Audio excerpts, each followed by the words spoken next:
Oh, another snapdragon, here we go again! AEW World Championship, see, MJF def Kenny Omega. Kenny Omega is out first wearing a jacket with pink angel's wings. It looks like a tribute to Bret Hart. One of the wings fell off. I think it was some sort of symbolism for the one-winged angel. A fan was holding an MJF scarf that says too poor to buy a real one. LOL, now that's good. The match starts with a loud holy shit chant. Fitting. The crowd is on fire, there is half hour to go in the show. I have high hopes for this.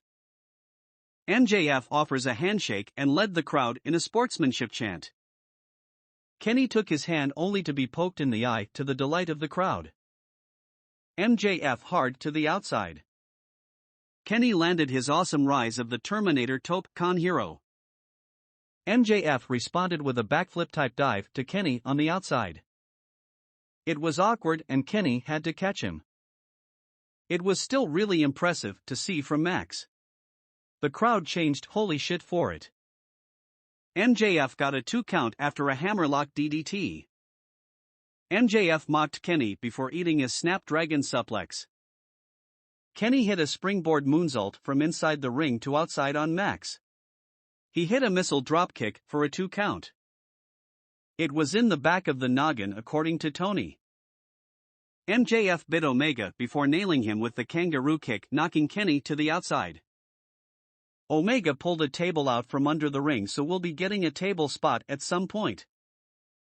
Omega hit a buckle bomb before both men hit huge lariats, laying each other out. Jim Ross says no one has been able to sustain an advantage. He's right. The announcing has been solid so far. Kenny had a sadistic look in his eyes before nailing a snapdragon suplex on the apron. Ouch. Kenny picked up Max for a delayed gut-wrench powerbomb through the table. The crowd erupted for that. I know some might complain that it should be a DQ. That's fair. I still thought it was a great spot. We got to our first commercial about 15 minutes into the match. It will only be 90 seconds. Smart time for the break as both men were laid out from the table bump. Both men are punch drunk as they exchange shots back in the ring. The fighters exchanged poison ranas, sparking a fight forever chant. MJF stomped Kenny's arm and is working it over.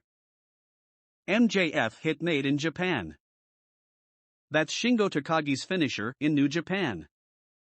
Penta El Zero Mito uses it in EEW. The announcers mention both men pulling out moves they've never done before. Kenny has hit 3 or 4 huge knee strikes. Both men exchanged big power moves, dropping their opponents on their head multiple times. I know some don't like that. This is turning into the brutal style of Kenny Omega match I love. MJF got his foot on the rope to break up a pin attempt before our second 90-second break. After the break, Kenny powerbombed MFJ on the barricade outside the ring. MJF did some crotch thrusts in Kenny's face. It backfired on him. He ate a couple of V-triggers, leading to a good nearfall for Omega. Kenny hit 2 more V-triggers and was going for the one-winged angel. That brought Don Callis out. Kenny survived the distraction, hitting another V-trigger. That was the nastiest one. A series of roll-up 2 counts. Max nailed Kenny with the Heatseeker, getting a tremendous nearfall. The crowd was on their feet chanting, "This is awesome." MFJ tried a Panama Sunrise.